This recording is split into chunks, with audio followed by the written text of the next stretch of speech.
Whoops. Hare Krishna, no.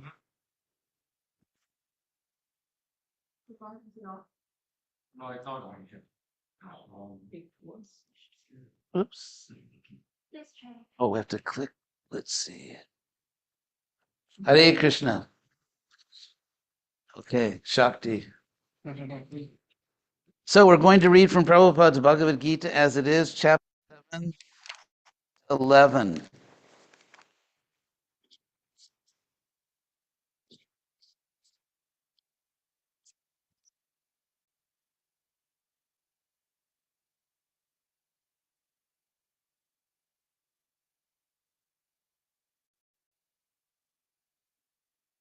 So the Sanskrit is Balang Balavatam Chaham Kamaraga Vivarjitam. Oh, okay, you repeat it. Yeah, that's good. Dharma Viruddho Bhuteshu Kamosmi Bharatarshava. So do it again. Balang Balavatam Chaham Kamaraga Vivarjitam. Dharma Viruddho Bhuteshu Kamosmi Bharatarshava. So, Prabhupada's translation, I am the strength of the strong, devoid of passion and desire. I am sex life which is not contrary to religious principles. O Lord of the Bharatas. Prabhupada's short purport, the strong man's strength should be applied to protect the weak, not for personal aggression. Similarly, sex life, according to religious principles, dharma, should be for the propagation of children, not otherwise. The responsibility of parents is then to make their offspring Krishna conscious. So, this verse occurs in chapter 7 of the Gita in what I call the identity verses, where Krishna identifies himself with many different things. And of course, most of these verses are found in chapter 10, and there's a sample here also in chapter 7. So, what does it mean when Krishna says, I am these things? Someone read my book? Yeah, I was going to explain that. That's a rhetorical question. No, that's all right. But I'm glad to see someone's paying attention. So, did you see my book, the Gita Guide? I have a whole section on that. In chapter 7 and in chapter 10, when Krishna identifies himself with so many features of this world and a few spiritual things like Omkara, Krishna says that, whoops, I don't want to kick the water over. Krishna says, these are my vibhutis. And he frames these verses in the sense that Krishna or Arjuna says to Krishna, please tell me about your vibhutis. And then Krishna says, okay, I'll tell you about my vibhutis. And then after he's finished, he says, well, I just told you about my vibhutis. So therefore, an example of this, of course, is the very famous end of chapter 10, where Krishna says, Jad Jad Vibhuti Mat Sattvang. Any existence, any sattva, which is Vibhuti Mat, which possesses Vibhuti. Jad Jad Vibhuti Mat Sattvang Simad, which is glorious or beautiful. Srimad Urjitam, powerful evacha, Tatareva. In Sanskrit, Tatareva means, we would say in English, in each and every case. That's actually what the idea is. Tatareva avagacha twang, which is translated under you understand this. Now, the word understand is also very interesting. I mean, the Sanskrit word. It's interesting because it's actually the Sanskrit avagacha, which is the imperative, it's a direct command, is similar to the word understand. Because if you think of what understand literally means, it means to stand under. In other words, to get, see that? It's good. We have an intelligent young lady there following this. So to understand, to stand under means to get to, as we would say in English, to get to the bottom of it. So what is the opposite of understanding? It's being superficial. From the Latin superficie, which means literally the surface. So to be superficial means you stay on the surface. You don't go beneath the surface. And as we know, appearances can be deceiving.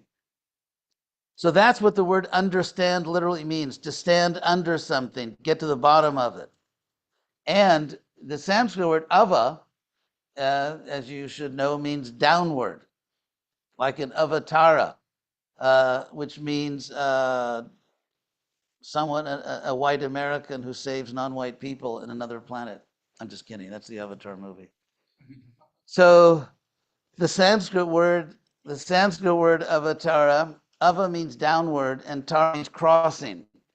So literally, one who crosses down from the spiritual realm and crosses down into this world to do good, that's called avatara, literally crossing down, descending. So that same prefix ava, downward, and gacha is, of course, go. Actually, the Sanskrit root ga, that's where we get the English word go. English, by the way, is full of Sanskrit, if you know where to look. There's actually Sanskrit all over the place in English. You just have to be trained to recognize it. So avagacha means go down, go deep, get into it, which is exactly the idea of understand. To go beneath the surface, and that's what avagacha means, to go down into it, into the essence of something. So Krishna says, Tatareva, in each and every case, avagachatam, you should understand that is mama tejo angsa sambhavam. It has all these glorious things with which Krishna identifies himself. These things have all arisen from, Krishna says, tejo angsa, which is beautifully translated in Prabhupada's Gita as the spark of my splendor. Tejo angsa. Tejo means splendor, fire, splendor, and so on. And so the same word angsha, which means a part, you will find in, I think, verse 15:7, where Krishna says, Mama Tejo, no, he says that, oh my God. Okay, I'm having a senior moment here. Krishna says, Hare Krishna, Mama Ivangsa Jiva, look, that was actually a samadhi moment, not a senior moment. Krishna says, Mamaivangsa Jiva Loke, in this world of living beings, Jiva Loka, that Mamaivangsa Jiva Loke, Jiva Bhuta, literally the living being, is part of me alone. So why does Krishna, he says, Mama Eva Angsha. Mama means of me, part of me, but Mama Eva means part of me alone. So why add that emphatic word? Because due to false ego, we think we are part of so many other things. We are part of our country, we are part of our family, we're part of our community, we're part of some kind of professional guild like, the Association of Honest Lawyers. Or, for example, part of a medical association. So we're part of so many things: professional, genetic, geographic, political. We're part of many things, but Krishna is saying that actually you are really only part of me, ultimately. Mama eva angsa jiva loke, jiva bhuta sanatana. So, for example, in Mahabharata, I think it's chapter 91 of the Adi Parva, there's a whole very long list called the Angshavataranas, the descents of all the Angshas, where we find out that all the main characters on both sides, the good guys and the bad guys, were actually expansions of or parts of different devas and asuras, suras and asuras. So anyway, getting back to the point of the vibhutis, you see, I remember what I was talking about. Still lucid. So the word vibhuti, again, Krishna identifies himself with so many things, but he frames all these identity verses by saying that these are my vibhutis. And Arjun says, tell me about your vibhutis. So the verb bhu is is Sanskrit verb to be. In fact, that's where we get the English word be, by the way, the be in be. Sometimes I just want this sort of off the topic, but the most famous statement, the most famous line in all of English literature is actually a mistake. And that is famous Shakespeare, Hamlet, to be or not to be. And it's interesting because the very first point Krishna says in the Gita is that to be or not to be, that is not the question.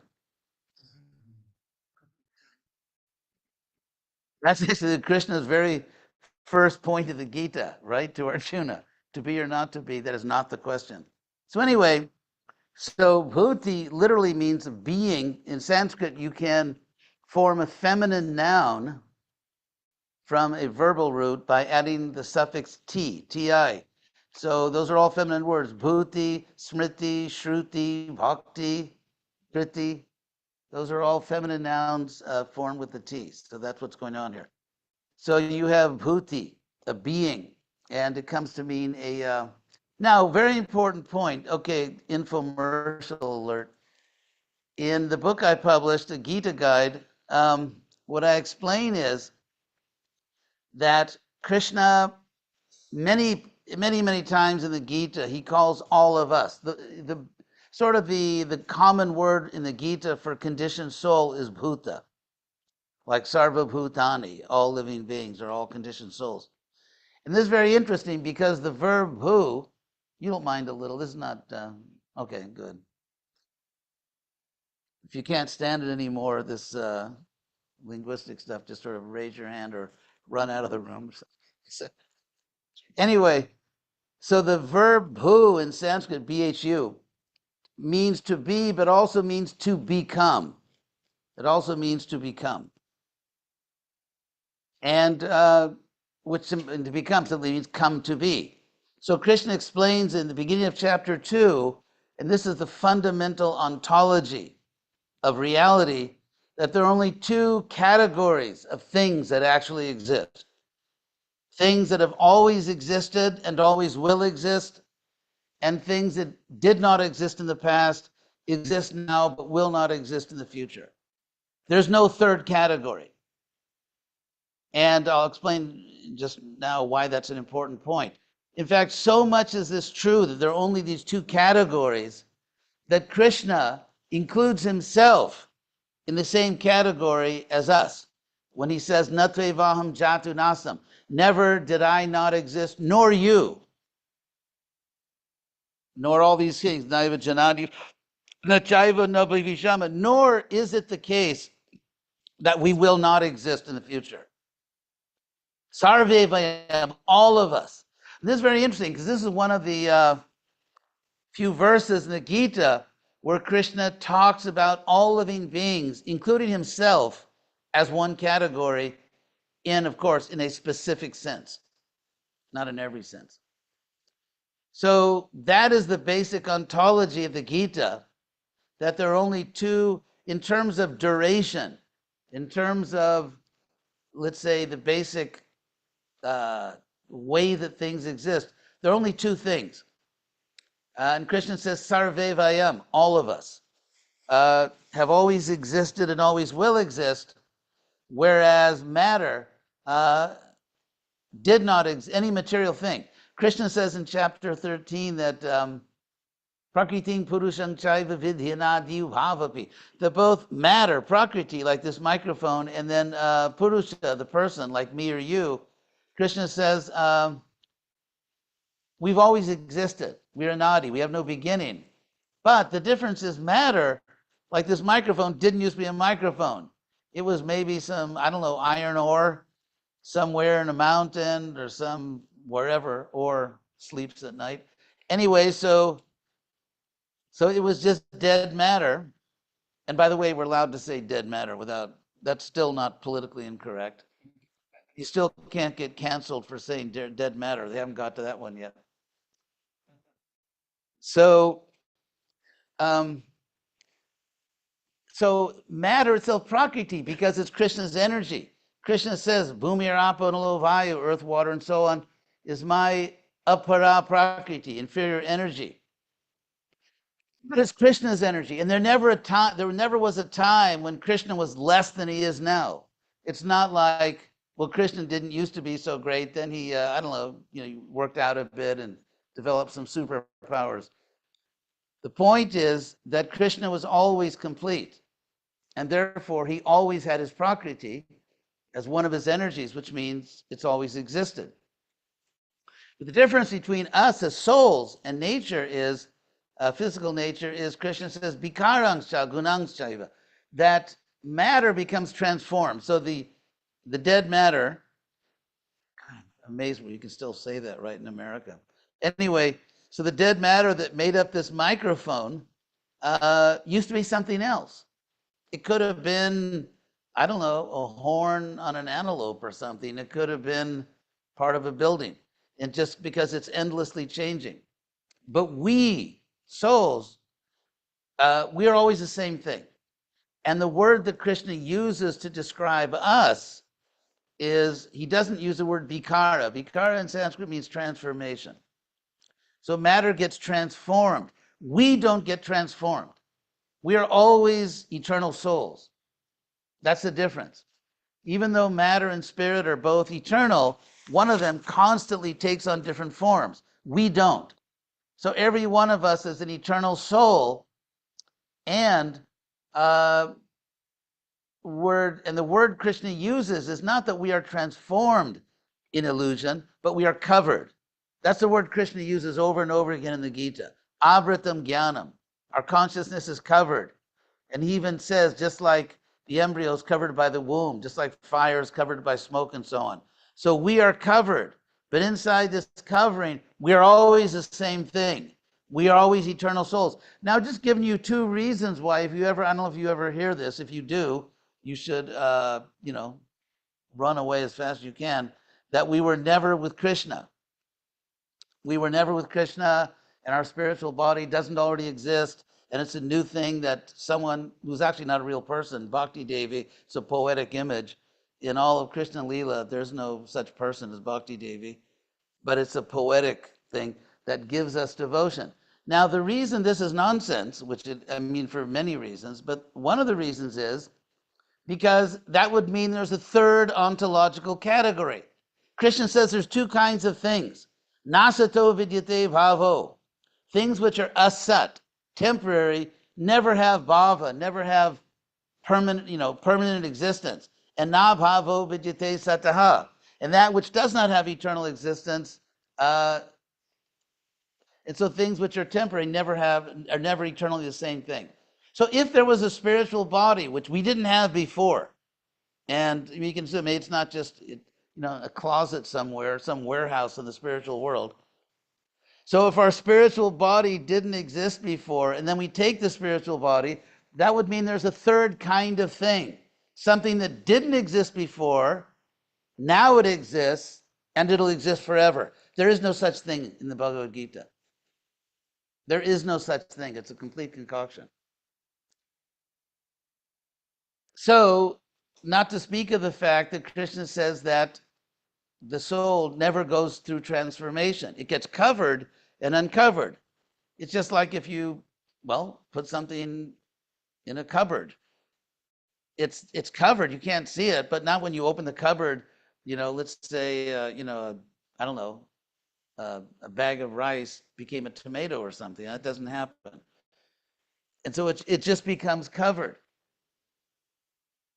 Not to speak of the fact that Krishna in the Bhagavad Gita, the only place in the Bhagavatam where Krishna talks about how he came to this world is in the Bhagavatam, 4th canto, chapter 28, text 53 and 55, where Krishna twice says, you rejected me, mam vihaya, mang hitwa. If you know Sanskrit, this is a very simple Sanskrit. You can't twist it into something else. Krishna twice says in the Bhagavatam, you rejected me, you left me. And you came to this world because you wanted to enjoy. Actually, the word, and Krishna says we are very far from our real home, which is the spiritual world. One little interesting note, the word for home there in Sanskrit is okas, from which we get the English word ecology. Anyway, so so getting back to the main point here, that the vibhutis are expansions of Krishna. So I'll now explain the word vibhuti. Bhu, of course, means to exist, and then or existence, and then V in Sanskrit. Did anyone here know Italian? No. Going once, going twice. Okay. In Italian, the way if you in Italian you'd say like get out of here, like get away. They'd say via, via. That's and of course if you don't move your hand, it's not really Italian. So that is Sanskrit actually. That Italian actually, because in Sanskrit, the prefix V, there's two little prefixes which are opposite. One is sam, S-A-M, and the other is V. Sang means together, like Sankirtan. Together kirtan, literally what it means. We still have that sang, that Sanskrit prefix is still in English all over the place. Anyone know what it is? For a prize? No?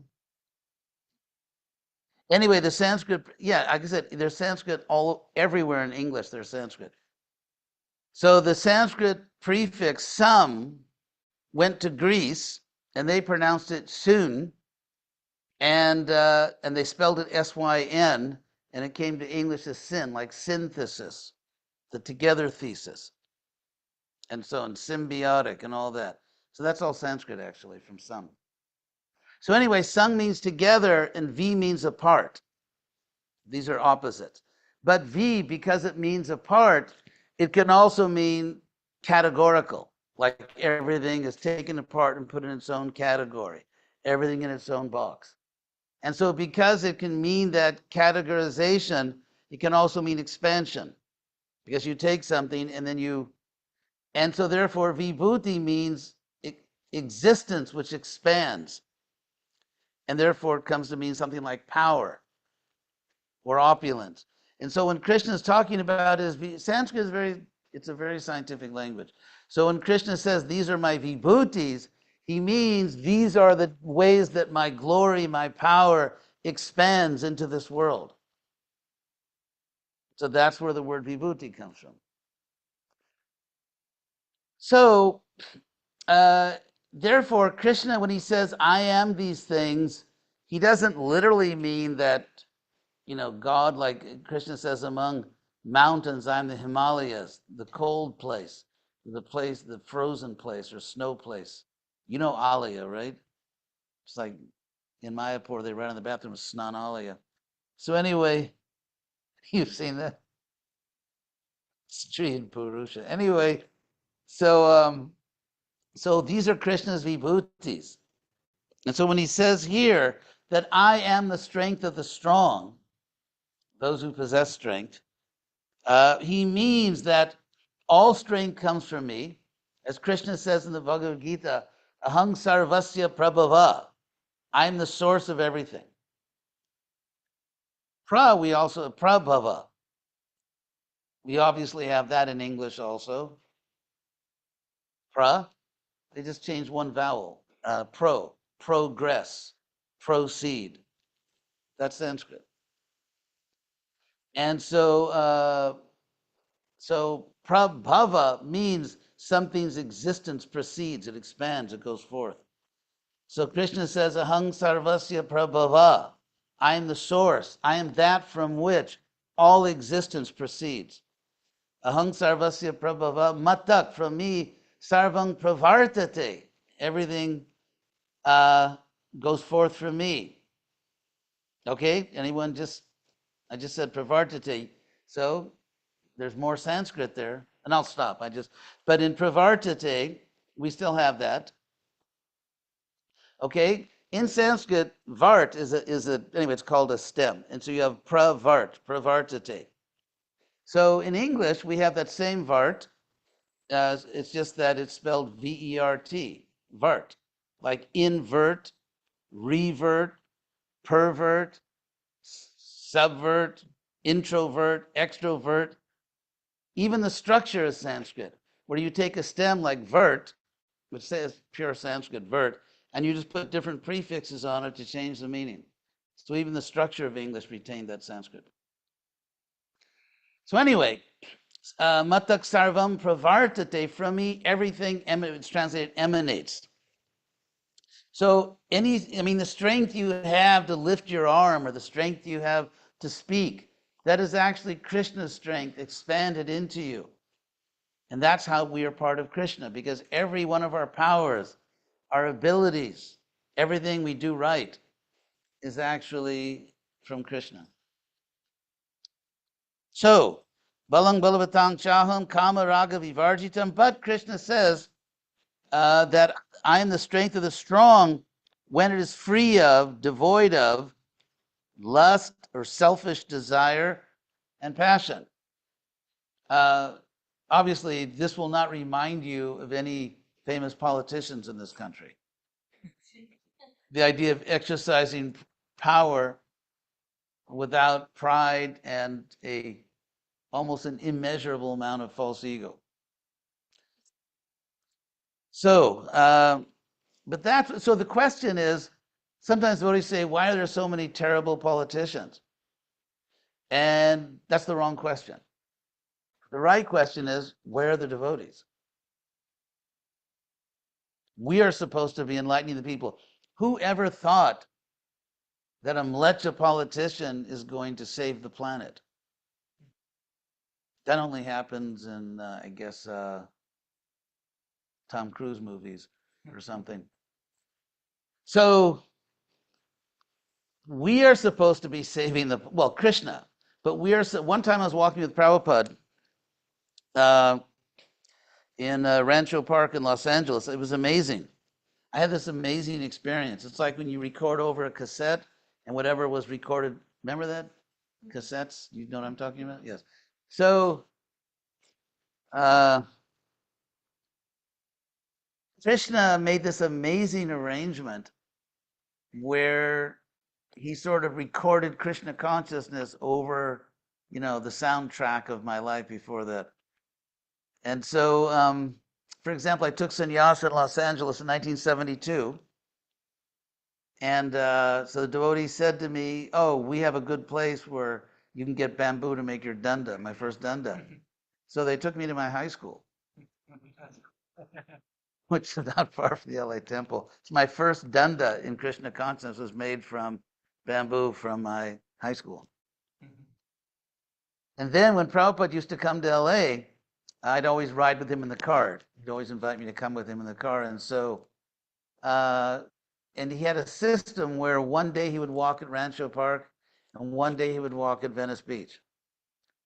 And so Rancho Park, that's where I played Little League Baseball. So it was amazing walking with Prabhupada over my Little League baseball fields and past the tennis courts and past the municipal swimming pool. And not only that, on the way there, we would go down, it's actually a very beautiful street called Motor Avenue, beautiful houses. And I'd be sitting in the back of a Rolls Royce with Prabhupada. I'll explain the Rolls Royce. Because at that time, the GBC of LA and the temple president and the BVT trustee was a devotee named Karandar. And he was a householder, so to make some money on the side, he didn't want to take money from the temple, so he would buy late model Rolls Royces and fix them up and then sell them for profit. So he arranged that whenever Prabhupada came to LA, he had like a nice silver cloud Rolls Royce for Prabhupada. So there I was with Prabhupada, sitting in the back seat with Prabhupada, driving past all these houses where when I was a kid, went to parties, and then driving to the park and walking over my Little League baseball diamonds. And I remember sitting in the back of the car one time, this Rolls Royce with Prabhupada, and just saying to myself, you come a long way, baby. And so, so anyway, and then one day, and then every other day we'd go to Venice Beach where my mother used to take me when I was a little kid.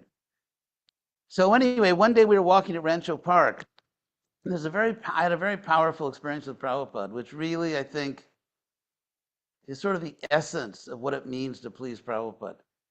We were walking, and many times when Prabhupada really wanted to make a point, he would stop and sort of put his cane down, and he'd really make the point.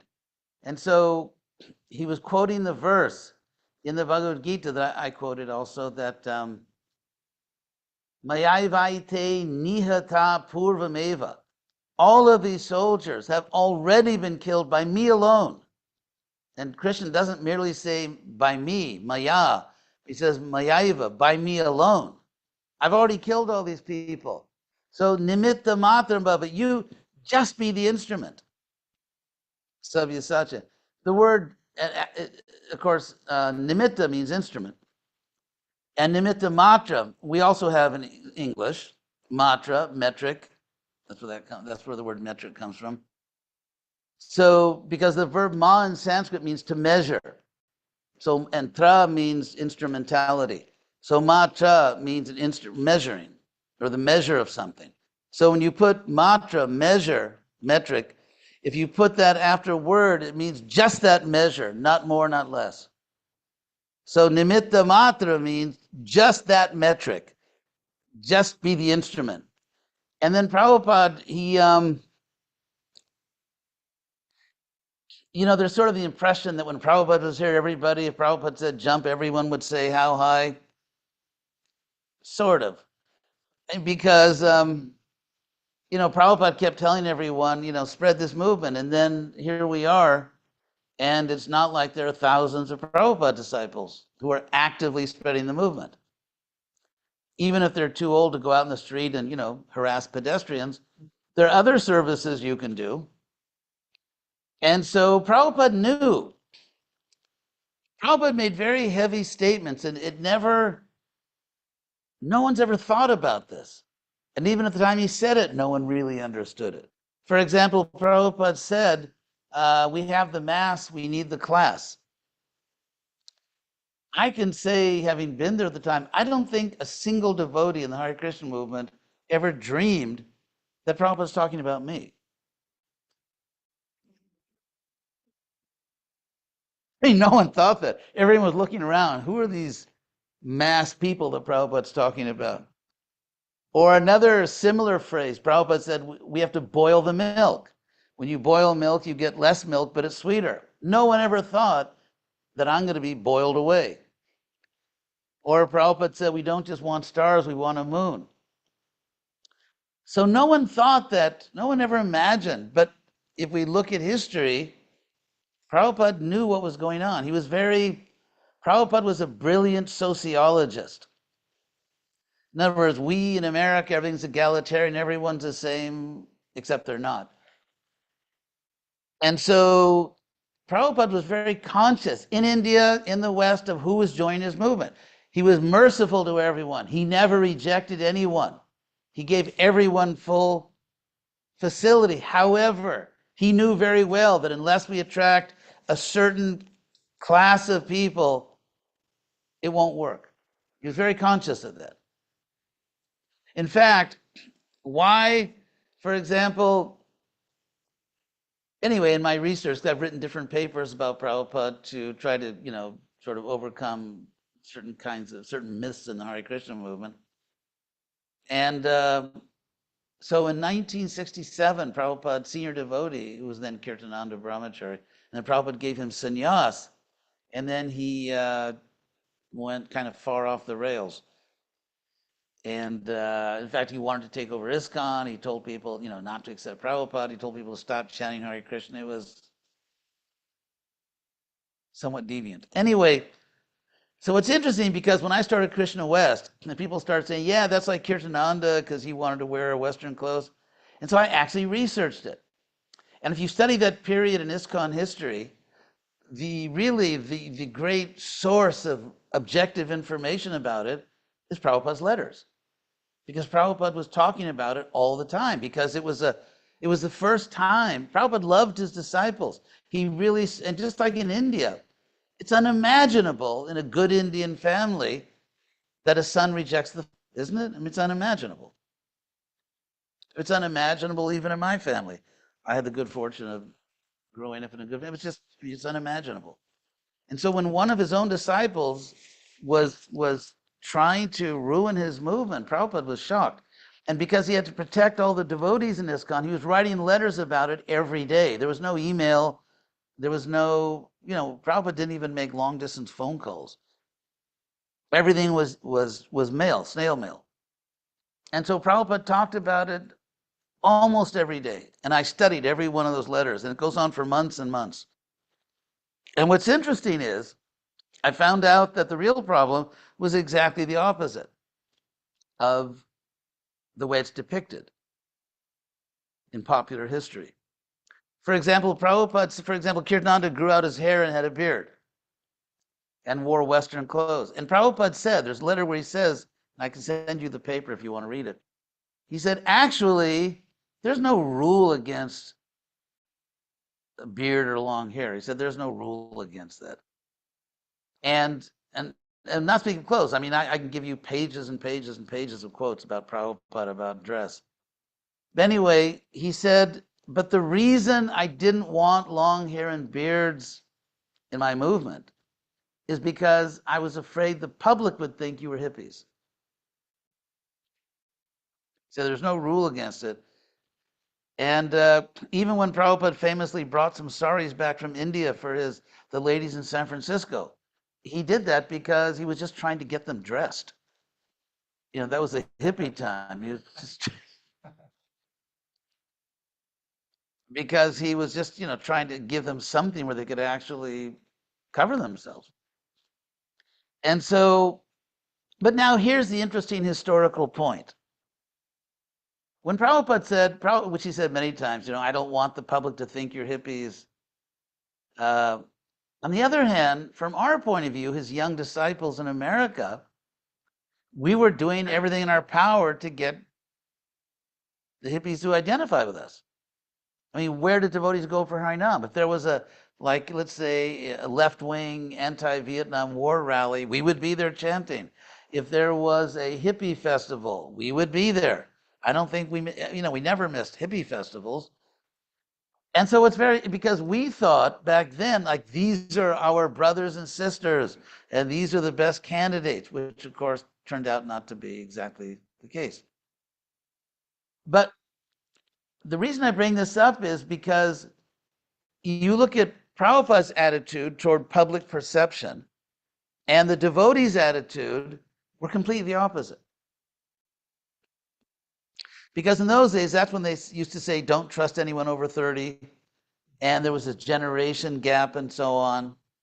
And Prabhupada, in terms of that generation gap, you have the hippies and all these long hair people but Prabhupada wanted the other group. If you look at all of Prabhupada's letters before he came to America, and if you look at the letters when he arrives, who is he writing to? That's the first question. Who is he writing letters to? He's writing letters to very respectable leading people. Because that was the plan. The plan was yad yad vibhuti matsatung. Whatever the greatest person does, others will follow. And so what happened is ISKCON, as it actually emerged, and of course Prabhupada completely embraced it and completely, dedicated himself to it, but was actually historically Plan B. It was actually Plan B. And the evidence that Prabhupada never gave up Plan B, Plan A, he never gave up on Plan A, was he didn't want respectable people to think that we were hippies. For us, that would be a great thing. Hippies identify with us, they'll join and get them out there selling Back to Godhead magazine. So Prabhupada never gave up on Plan A. And what's the reason? I mean, to understand that, just look at the Hare Krishna movement in America. If you have communities of devotees, mostly from an Indian background, they tend to be educated, they tend to have resources, they build temples, they attract many other people to join because they have very respectable positions in society. If you look at the Western side, they're also very sincere people, but it's always young people because that's the book of Genesis for ISKCON. That Prabhupada came and only young people joined because that's just the way America was. And so it became sort of an unwritten law of ISKCON that if you're going to preach to the Western people, you have to go to the young people. And therefore, chronically, the Western, it's all one ISKCON, it's all one spiritual family. But on the Western front, it tends to be people who are not highly educated, who don't have resources, who don't build temples, who don't attract a lot of other people. And so, from a socio-historical perspective, if we're allowed to analyze things in a serious way, I think that's still permitted. What we need is, it's funny because when I joined the movement, there were like about 7 Indians, in the Western United States. I mean, there just were very few people. And then, of course, they had massive immigration, and many of them, because, as Lord Chaitanya said, they're naturally Krishna conscious. Prabhupada always said this. And so in the beginning, when the Indians would come to our temple, and they would have to learn, they knew these things, but they had to sort of relearn it. Now I think it's, in a sense, the opposite. I think the Western devotees have to analyze why is it that the people that came from India to this country, mostly Hindus, why are they so successful? Why are they so successful at every level, financially, politically, socially? Why are they so successful? Because they understood when in Rome, do as the Romans do. It doesn't mean you give up your principles. It doesn't mean you give up your principles, but for superficial things, you learn how to fit in. And so I think the success of the Indian community, both inside of ISKCON and just in general in their careers, is a model which is desperately needed by the Western preaching. And I think if it's not understood, Prabhupada's dream it's just not going to take place. Because Prabhupada's dream, why did he come to America? He could have gone to, I don't know, Bulgaria or Albania or Polynesia. I mean, maybe, I don't know, Bolivia. I mean, why did Prabhupada come to America? It was a strategic move. He came to America because he told me this so many times. So many times, Prabhupada personally told me this, that if the Americans accept it, the world will accept it. And so the Americans are not accepting it in significant numbers. If we can just sort of put aside the rah for a second and, be rational human beings, we really need to bolster. And so I think the Western Hare Krishna movement has to learn from the Indian devotees how to be successful in the West. And you don't do it by being exotic. You do it by, you stick to your principles, but you learn how to work within the system. Anyway, I could go on forever, and so before you beg me to do that, I'm going to stop. So, I'll just so you get your money's worth, just take 1 minute and say, Dharma viruddha bhuteshu kamosmi. That Krishna says, I'm kama, or lust, or it can be translated sex, which does not subvert Dharma, which is not against Dharma. So this is the great dovetailing opportunity. Anyway, thank you all very much. And very nice to see you again, Govinda Priya.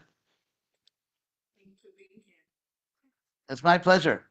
Prabhupada said, you know that Giriraja story? Very, very, very important story. When Giriraja Swami went to see Prabhupada not very long before Prabhupada left this world, Prabhupada's servant came to wake him up in the middle of the night and said, Prabhupada wants to see you. So you can imagine, in the middle of the night, he's woken up, Prabhupada's calling for you. So he ran there, and he entered Prabhupada's famous room in Vrindavan, and he just sat there, wondering, what is this? And then finally Prabhupada motioned for him to come. And so Prabhupada's body at that point was so weak that Giriraj put his ear next to Prabhupada's lips to hear what he was saying. And Prabhupada said, when I leave, will this movement go on? And according to Giriraja, because I asked him to tell me this many, many times, I didn't want it to be one of those Prabhupada stories.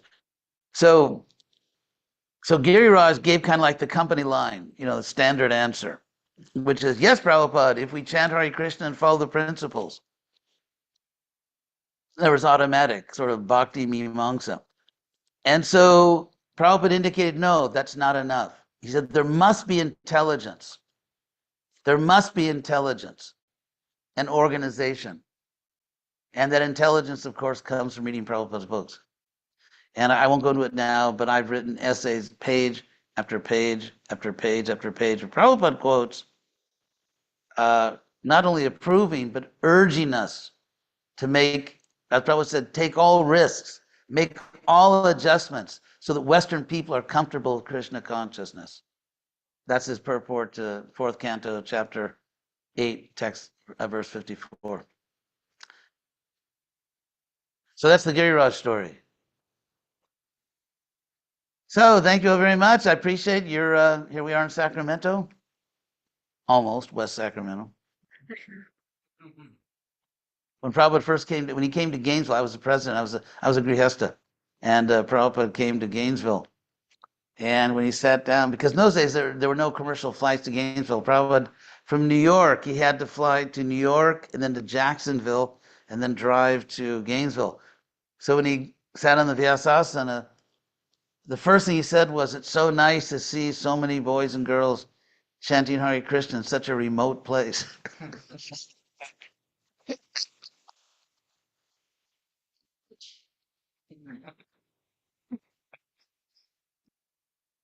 You told Gainesville a remote place. Thanks so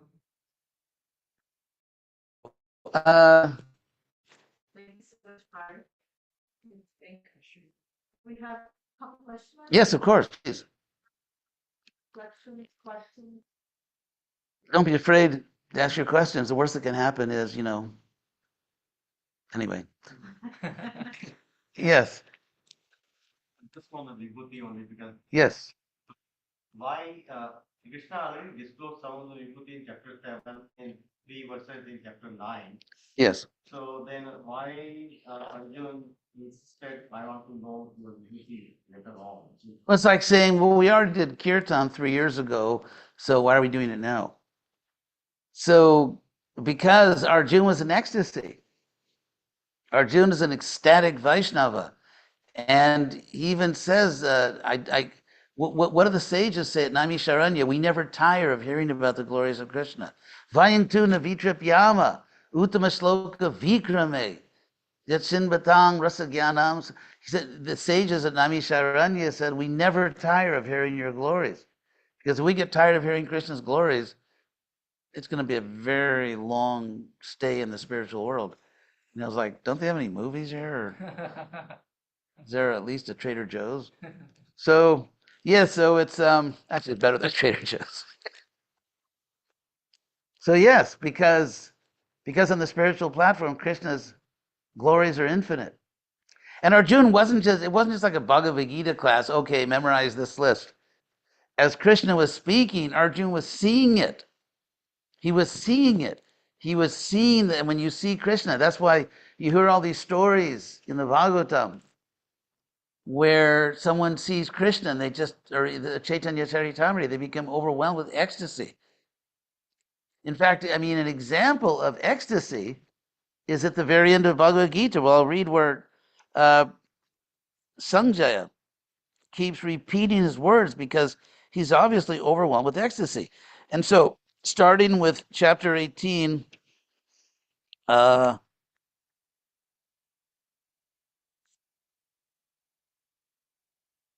start with 74. And I'll read those last few verses of the Gita where you can see that Sanjaya is becoming overwhelmed with ecstasy. He says, Ityaham, thus, aham vasudevasya partasya cha mahatmanaha sangvadamimang ashosham. So thus I heard, very literal, thus I heard this sangvada, conversation between the great soul Partha and Vasudev. And adbhutam, it is astonishing. So it's not just, like a Gita class where you fall asleep or something. It's not like that. everything Krishna was saying, Arjuna was seeing it. I mean, imagine seeing the whole universe inside of Krishna. I mean, that's far beyond the Marvel universe. So Sanjay says, Adbhutam, it is astonishing, it's amazing. Roma Harshana, and it's literally hair raising. Like they say in English, hair raising, Roma Harshana. And then he says, Vyasa Prasada Chutavan. I heard by the mercy of Vyasa, Etad Guyam Ahang Parang, this supremely advanced knowledge. When you see these words like Guyam, like secret, or more secret than the secret, what that really means, it's not a secret. Krishna is just saying it to everyone. What it really means there is advanced, like this most advanced knowledge. And knowledge is a pyramid. Like, let's say you take a high school chemistry class. I slept through mine and basically failed it, but they gave me a courtesy D just to get me out of the school so I would graduate. But anyway, so when you but then say high school chemistry, then maybe undergraduate chemistry class, and then maybe you do graduate work in chemistry, doctoral program in chemistry, postdoctoral. The higher you go, the fewer people are doing it. So in any field of knowledge, knowledge is a pyramid. And so therefore, when you get to the most advanced Krishna conscious knowledge, it's at the top of the pyramid. So that's the sense of Guya. It doesn't mean like Krishna's whispering into Arjuna's ear. It means that because this is most advanced, most people don't understand this. So Vyasa Prasada Chutavan Etad Guyamahang Parang Yogam Yogeshwara Krishna. I have heard yoga from the Yoga Lord. The juxtaposition of the Sanskrit words is very important, actually. If you see what words are next to what other words, that's all intentional. Yogam Yogeshwara Krishna Sakshat Katya Taksam. So here we get the first sort of ecstatic repetition, where Arjuna says Sakshat Katya. I heard from Krishna was speaking Sakshat and Swayam, which kind of Sakshat means in person. In person, it was Krishna in person. And Swayam means himself. It was Krishna himself in person. So that's like an ecstatic repetition. And then Sanjaya becomes more and more ecstatic. He says, and now he starts to repeat his words like, I saw it, I saw it. So he's repeating, he says, Rajan, O king. And he's so ecstatic, he doesn't even think that I'm telling my master that Krishna's going to kill all his sons. He's not even thinking, he's so ecstatic, he can't even be diplomatic in front of Dhritarashtra. So he says, Rajan, O king, sangsmritya, sangsmritya. Smritva, of course, means remembering, but sangsmritya means like fully remembering. Fully remembering, so he's repeating his words. Sangvaramima adbhutam, this amazing conversation. Keshav Arjuna yak, punyam, this holy conversation between Keshav and Arjuna. Krishyamicha, muhurk muhu, I'm rejoicing again and again. So he's starting to repeat everything he says, he repeats it because he's in ecstasy. And then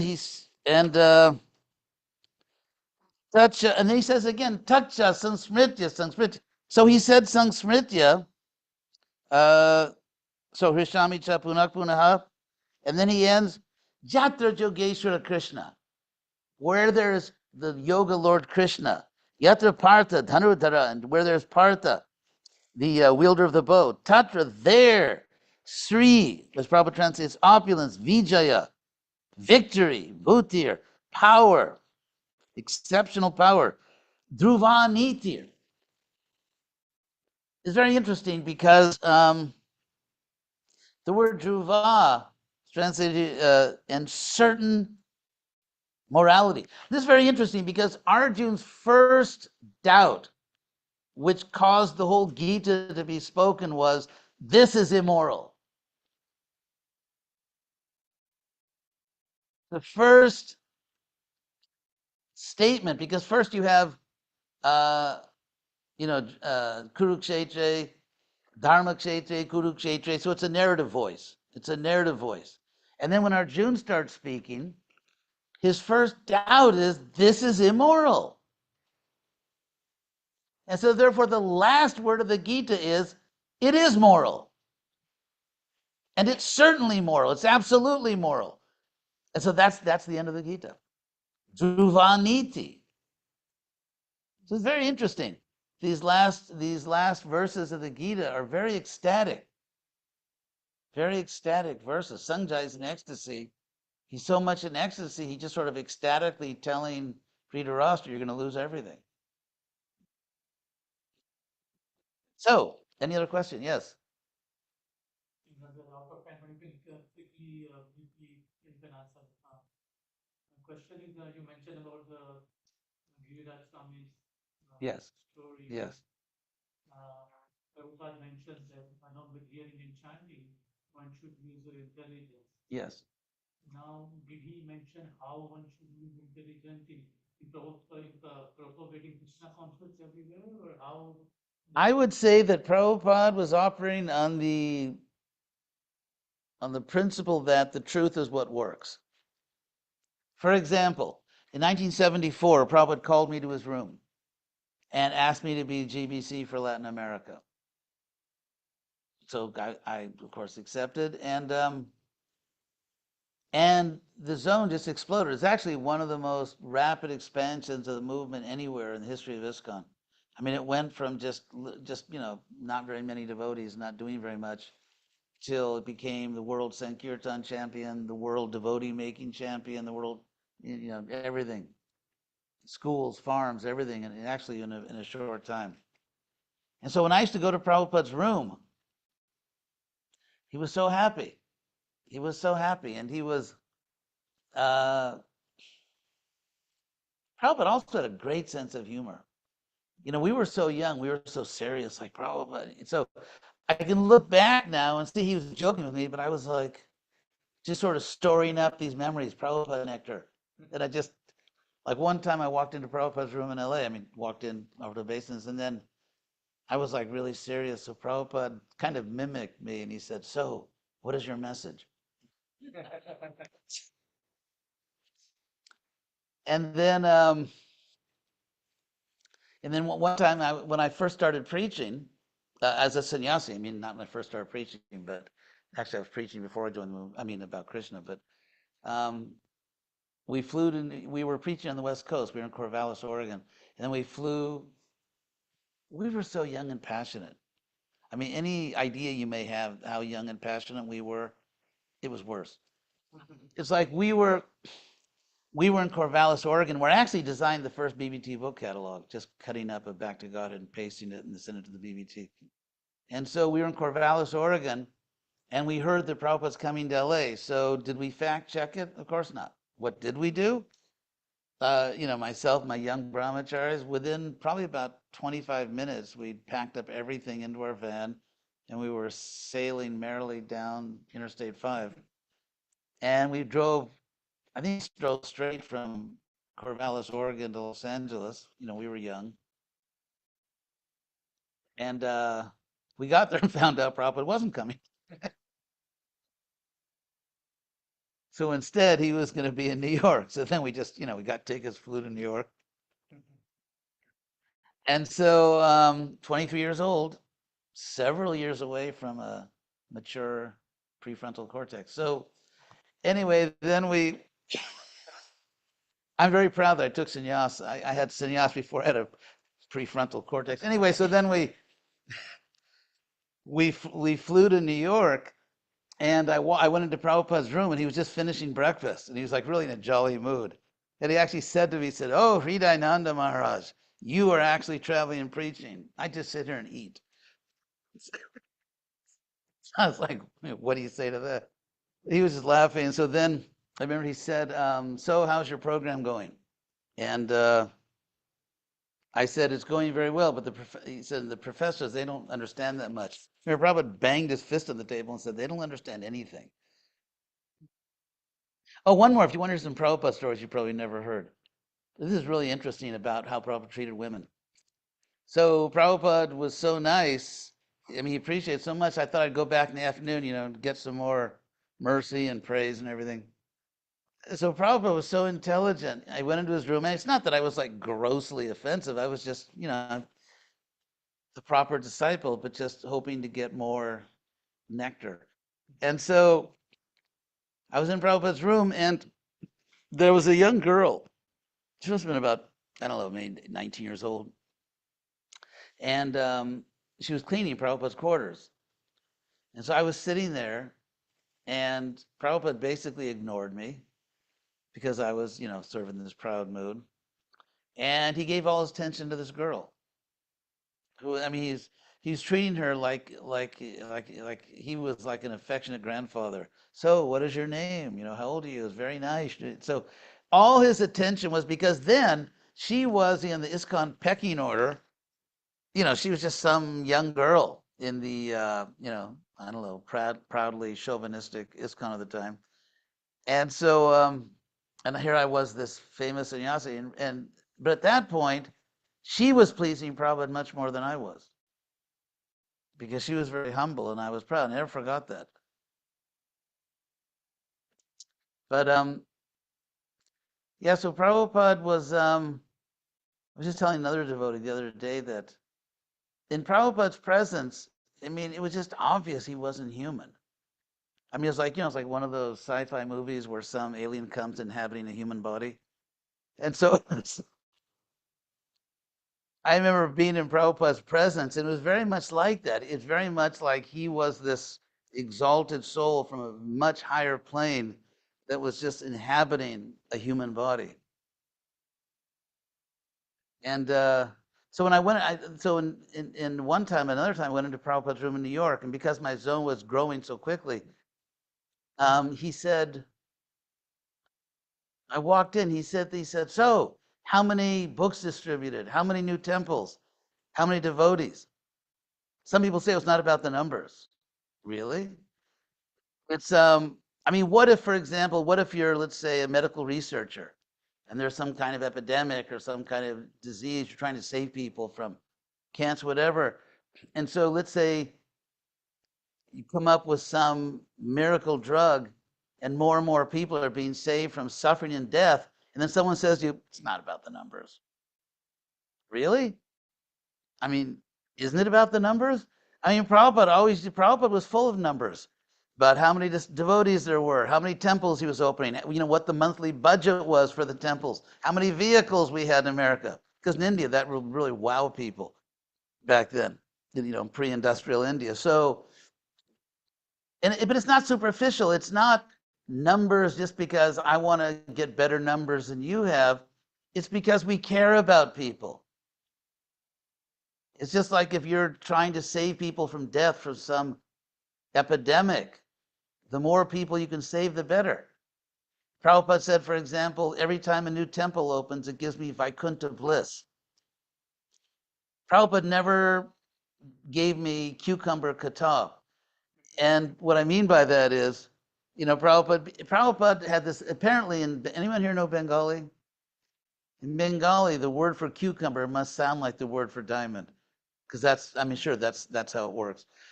And so Prabhupada, because his disciples were all around the world, and many disciples would write to him and say, Prabhupada, no one's coming, or we're not making devotees, they'd be kind of discouraged. And Prabhupada was a loving father, trying to, no, it's okay, I appreciate your service. And then he would say, if you're selling cucumbers, you get a lot of customers. Because back then in Bengali, when I used to go to West Bengal, Prabhupada, and literally, you get a big basket of vegetables for like 2 cents or something. And so if you're selling cucumbers, you get lots of customers. But if you're selling diamonds, not many customers. But Prabhupada never talked to me about cucumbers because we were making lots of devotees. And so if a disciple of Prabhupada, not just me, if a disciple of Prabhupada, or you're all followers of Prabhupada, I mean, for everyone here, Prabhupada is the founder of Acharya. So that's another point, that Prabhupada is not more my founder Acharya than he's your founder Acharya. The idea that the more chronologically you were near Prabhupada, somehow, the better you are, is an illusion. Because there are many devotees who are grand disciples of Prabhupada or great grand disciples who are doing amazing service. And as we know, there are many Prabhupada disciples who are MIA. So Prabhupada, he said, every time a new temple opens, it gives Vaikuntha bliss. I'm going to relate this to something else. Prabhupada instituted something, or at least he blessed it. He certainly blessed it, which has practically vanished from ISKCON, and that is competition. I mean, pujaris don't compete that much. Like, okay, we have 3 strands of pearls. Well, we have 7 strands of pearls. I mean, it's just not something you do. So one time, here's a Prabhupada story. In 19, I guess the end of 1975, my Latin American zone grew so quickly that no one really understood the scope of it. I mean, they were hearing rumors, but no one really understood how big it was getting. And so we had the December Marathon. Back then, the December Book Distribution Marathon, it was like the World Series, the Super Bowl, the World Cricket Championship. You know, it was everything rolled into one. The Olympics. And so Radha Damodar, my dear godbrother Tamal Krishna Goswami, he would always win with his Radha Damodar party. He was like, my God, was he a manager? I mean, he was like the CEO of, could have been the CEO of IBM or something. But anyway, so he always won. And then my zone began to really grow. So the December Marathon started, and everyone in ISKCON was just absorbed in it. And so we started to sell a lot of books. I mean, in fairness to him, we had so many more devotees. I mean, per devotee, he was much better than me. But I just had this huge zone. And so I remember he called me on the phone in Mexico. I was in Mexico. You know, no one, we didn't do that. We didn't call other countries in those days. And so, and he was saying, you know, you can't win. We're going to try to. So I just started laughing. And I said, you know, because, you know, he was like my older brother. We really loved him. I really loved him. And God, I miss my godbrothers. I mean, whenever I see him in India, we'd only see each other in India. He used to like to wear these kurtas, you know, with the ties. And he accepted it from me because I was like an affectionate younger brother. So I would always say to him, why are you wearing that kurta? You're not a dentist, you know. But anyway, but he was a great devotee. He's one of the greatest devotees ever in ISKCON. So then we eventually won the marathon. It's the first time Radha Damodar ever lost. And so right after that, I flew to LA to see Prabhupada, and he flew to LA. And so we were walking with Prabhupada, and Prabhupada was kind of like teasing him. It was almost because Prabhupada said to him, so no one could defeat Radha Damodar, but now he does. It's kind of like in Prabhupada's own way of speaking English. It's kind of like, hey, he beat you. What are you going to do about it? That's really what he was saying. And so then Prabhupada stopped and he spoke these 4 words that I never forgot. And I think to a great extent they have been forgotten. And that is, he said, I like this competition. Because he saw there was a loving relationship between myself and Tamal Krishna. It was all, you know, we were all good sports, and it was all family. And frankly, I mean, we sold hundreds of times, not hundreds of times, hundreds of more books, hundreds of times more books than we would have sold if I wasn't, you know, aroused in that competitive spirit. And so there still is a Sankirtan newsletter, which is nice. But in terms of actually, Prabhupada, this is something which I'll leave you with, which I think is so important. And again, it's been largely forgotten or just not talked about.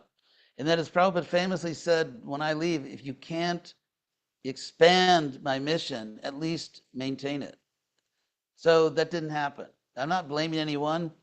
I'm not saying it's this person's fault or that person. The simple fact is the Western mission, which was the key to Prabhupada's entire global strategy, Prabhupada's entire strategy to save this planet depended on having a powerful movement in America, on the Western side, and in other, you know, Western Europe, Australia, New Zealand. And so it's just not there. It's gone. And so I feel that if we really love Prabhupada, our duty is to rebuild it.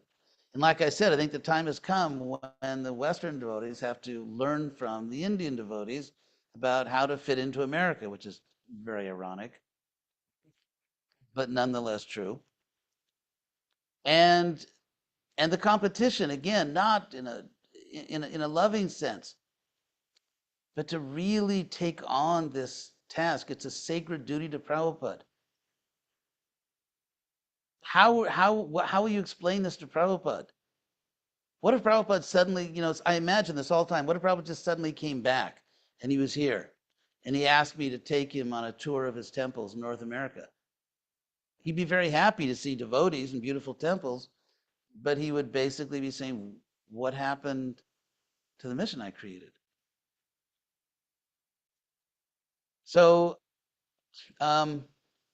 it doesn't matter where you are in the, your Prabhupada disciple or grand disciple, great grand disciple, or whatever. It doesn't matter. If it were the case that those who were physically closer to Prabhupada necessarily understand Prabhupada better, then that would lead to an absurd conclusion, which would mean that as the years pass, ISKCON would become farther and farther away from Prabhupada. So therefore, we should not confuse etiquette with spiritual dynamics. In terms of etiquette, yes. I mean, I took sannyas basically to get free lunch everywhere in ISKCON. So it was, it was a wise decision. I mean, there's a spiritual etiquette that we should follow, but etiquette is just etiquette. In terms of spiritual dynamics, if you think that you are somehow less qualified or less able to save Prabhupada's Western mission because you're not a Prabhupada disciple, then the movement's doomed. Because what about the people who come after you and the people who come after them? What about in 6, 7, 8 generations? People won't have a clue about Prabhupada, or they'll have no strong connection with them. That cannot be the case. And the proof of this, bless you, arogya. So the proof of this is that Prabhupada occupied two different positions, official positions. On the one hand, he was a Diksha Guru. He was everyone's Diksha Guru. On the other hand, he was the founder Acharya. Prabhupada considered the founder Acharya position much more important. Whenever Prabhupada would introduce himself to important people, he didn't say, I am the Diksha Guru of ISKCON. He said, I'm the founder Acharya. On his books, if you read in Lilamrita, when there was a plot by some of his disciples unwittingly, and Prabhupada kicked them out of ISKCON because they were trying to take Prabhupada's position. Do you know the clue, what tipped off Prabhupada? Prabhupada saw something, and as soon as he saw it, he understood the whole plot. And what he saw was An Easy Journey to Other Planets. A little book came out, and it said, as the author, A.C. Bhaktivedanta Swami. No Srila, no Prabhupada, no His Divine Grace. And at that point, Prabhupada knew it was a malicious plot by his godbrothers. So Prabhupada, there can be many gurus. I mean, we hope there will be thousands of gurus. I hope you will all become gurus. But there's only one founder Acharya. And your relationship with Prabhupada as the founder Acharya, it's irrelevant who your Shiksha Guru is. I mean, it's not irrelevant because obviously if you have a faithful guru, which I'm sure you all have, then he'll connect you to Prabhupada. But that's the point, because otherwise, I mean, imagine, let me give you an example of what I'm talking about from the Rocky Mountains. You didn't see that coming, did you? You know, if you drive over the Rocky Mountains, many times, say you're driving from Utah and you drive over the mountains and then you come to Denver. And so when you're actually in the mountains, when you're driving through the Rocky Mountains, they don't look that high because the road gets up to 10,000 feet above sea level. And so you could have like a 12,000 foot peak and it just kind of looks like a big hill. And then when you get to the other side by Denver, it's still, yeah, those are nice mountains.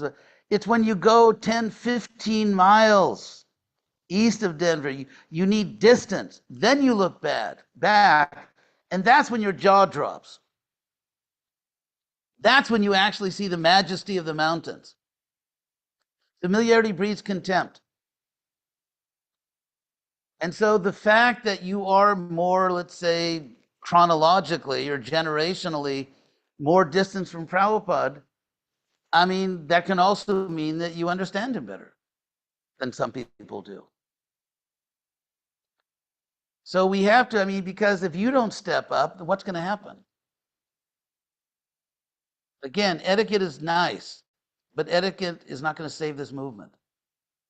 People have to, what would that word be? Seize Denu Kasura by the horns. That was the bull demon.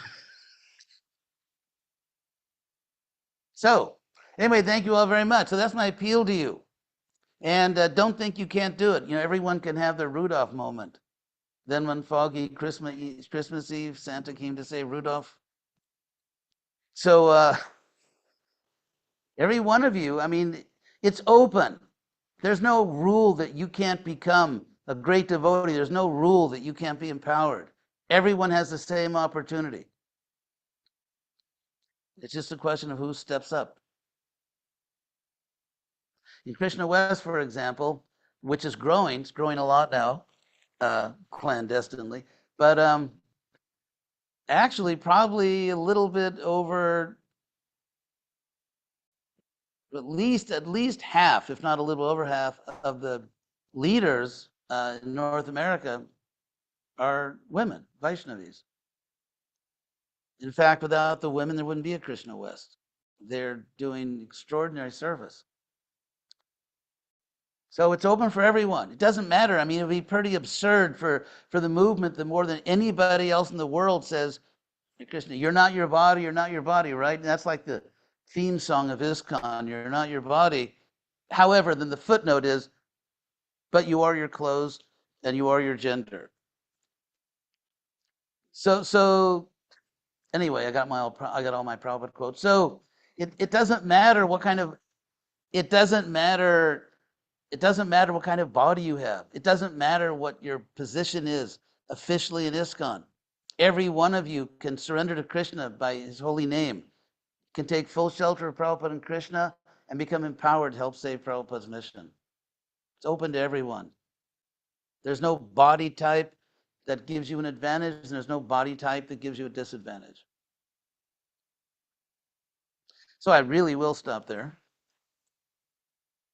Thank you so much, Mark, for your association, your time, wonder of God, and your lifetime of service. Hare Krishna, it's a pleasure. Just for everyone, if you'd like more information on Maharaj, on the books that he's written, you can visit H.D.Goswami.com. And I don't see all the books over there, but Maharaj has written much more books than what you can see over there. He's working on one right now. Yeah, Great Bharata. I published the first volume. It's if you read it, it's called Great Bharata, Volume 1. You'll see that it's unlike anything you've ever read before.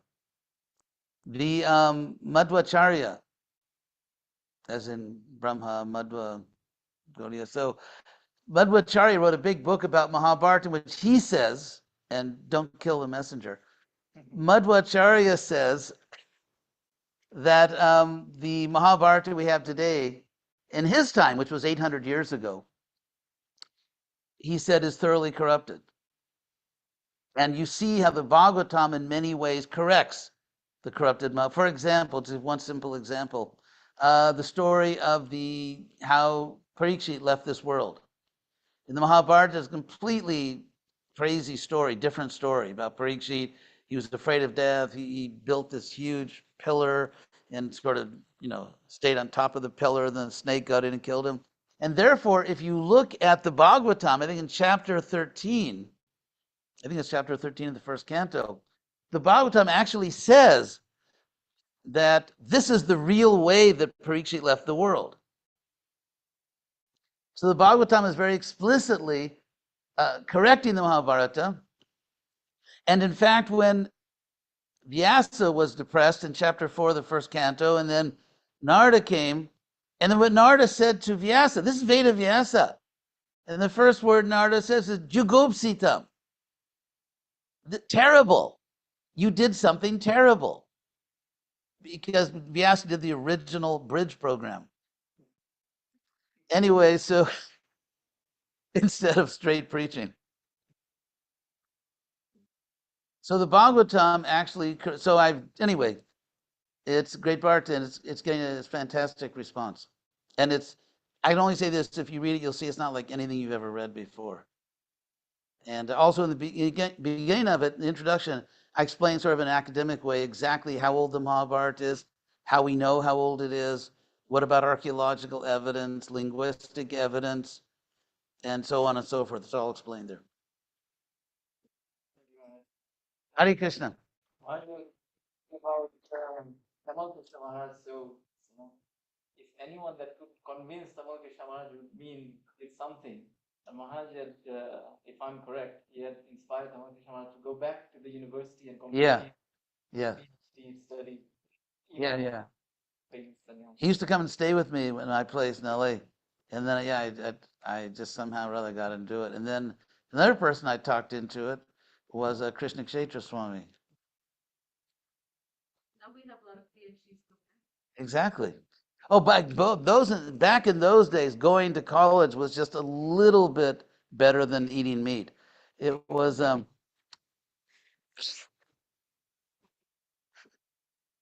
in fact, when I, as an ISKCON guru and sannyasi and et cetera, when I went back to college, the GBC formed a special committee to investigate me and to deal with this. And one person who I'd given sannyas to, he was in Brazil, and he wrote me a letter and said, "We're sorry to hear about your fall down, and come back to Brazil, and we'll help, basically help you to get back on your feet in spiritual life."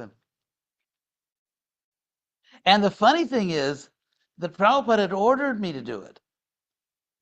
The first instruction Prabhupada got from his guru became his life's mission. And Prabhupada gave me that same blessing. Because when I first joined the temple, I was just a 20-year-old crazy guy, and I actually had a scholarship at Berkeley. And so I wrote it's so funny, I asked the temple president, should I stay in school or just drop out and, do more Krishna conscious things like selling incense sticks in the street? But anyway, so I'm just joking, but I asked him, and he said, it's so funny the way ISKCON was so simple. He said, I don't know, ask the regional secretary. So I asked the regional secretary, who was the brahmachari named Tamal Krishna, and I said, should I stay in school? And he said, I don't know, ask Prabhupada.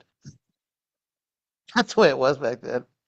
So I wrote a letter to Prabhupada, and Prabhupada wrote back and said, yes, I want you to finish your education so that you can preach to similarly educated people. He didn't say just read my books and you can go preach to the scholars. Of course, I've read his books. Prabhupada also wrote me a letter, which is there in database, and he said, read my books and explain them in your own words. So my words are more Western rational, but it's Prabhupada's message. So yes, I just barely didn't get kicked out of ISKCON for following. Oh, this is a true story. Rabindra Sarup, you know Rabindra. When he joined the movement, he was a PhD student in at Temple University, a PhD student in religion. And so the devotees kept saying, you should drop out, it's Maya, the university is Maya. True, but we can use it for Krishna. So he wrote to Prabhupada, and Prabhupada wrote back and said, yes, get your PhD. I want you to get, that's very valuable. And then the temple president, I don't remember who it was, he looked at the letter, and all the senior devotees in the temple said, it's obvious Prabhupada wants you to drop out. He's just saying this because he knows you're in Maya.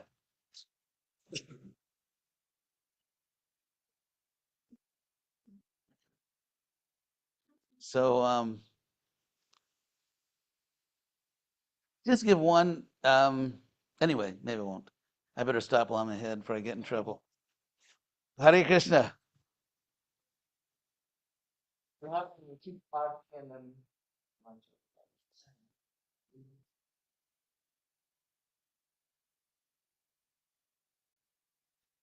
No.